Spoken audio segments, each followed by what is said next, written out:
गणपति बाप्पा मोरया पुढच्या वर्षी लवकर या। आनंद અને ભક્તિ સાથે ઉજવેલા ગણેશોત્સવ બાદ હવે આપણા પ્રિય ગણપતિ બાપ્પાને વિદાય આપવાનો સમય આવી ગયો છે। મુંબઈ સમાચારની ટીમ હાલમાં ગીરગાંવ ચોપાટી પરિસરમાં હાજર છે, જ્યાંથી અમે તમને વિસર્જન માટેની તૈયારીઓની દરેક ઝલક બતાવી રહ્યા છે। અહીંયા તમે જોઈ શકો છો કે કેટલી ઊંચી ઊંચી મૂર્તિઓનું આગમન મુંબઈ ચોપાટી પર થાય છે। ઘણા વર્ષોથી આપણે જોઈ રહ્યા છીએ કે ઊંચા મૂર્તિઓની પ્રથા મુંબઈમાં ઘણા વર્ષોથી છે અને વિસર્જનના દિવસેનું જો અહીંયા વાતાવરણ હોય છે એ એકદમ અદ્ભુત હોય છે।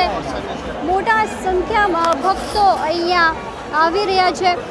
આ વર્ષેના ગણપતિ બાપ્પાની સ્થાપનાની અગર આપણે વાત કરીએ તો 6500થી વધારે સાર્વજનિક ગણપતિઓની સ્થાપના આ વર્ષે થઈ હતી, તો 1.5 લાખથી વધુ ઘરમાં ગણપતિ બાપ્પાની સ્થાપના થઈ હતી।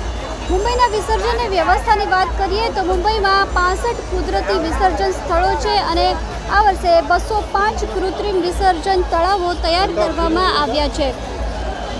સુરક્ષાની અગર વાત કરીએ તો મુખ્ય સ્થળો પર સીસીટીવી કેમેરા લાગુ કરાયા ગયા છે। વિસર્જન પોઈન્ટ પર લાઈફ ગાર્ડ અને બેરિકેડિંગ કરવામાં આવ્યું છે। સીસીટીવી વેન દ્વારા મોબાઈલ મોનિટરિંગ પણ અહીંયા કરવામાં આવી રહી છે। ભીડભાડ ભરેલા વિસ્તારો માટે આ વર્ષે મુંબઈ પોલીસ AI ટેકનોલોજી દ્વારા મોનિટરિંગ કરે છે। પોલીસ બંદોબસ્તની આ વર્ષેની વાત કરીએ તો 10 વધારાના કમિશનર, 40 ડીસીપી રેન્કના અધિકારીઓ, 3000 ઇન્સ્પેક્ટર અને સહ ઇન્સ્પેક્ટર, 18000 પોલીસ કર્મચારીઓ, કોન્સ્ટેબલ્સ તૈનાત કરવામાં આવ્યા છે। સાથે જ CRPF, SRPF, દંગા નિયંત્રણ દળો, QRT કોમ્બેટ ટીમો, એન્ટી ડ્રોન સ્ક્વોડ અને હોમગાર્ડ્સનો સહારો પણ લેવામાં આવ્યો છે।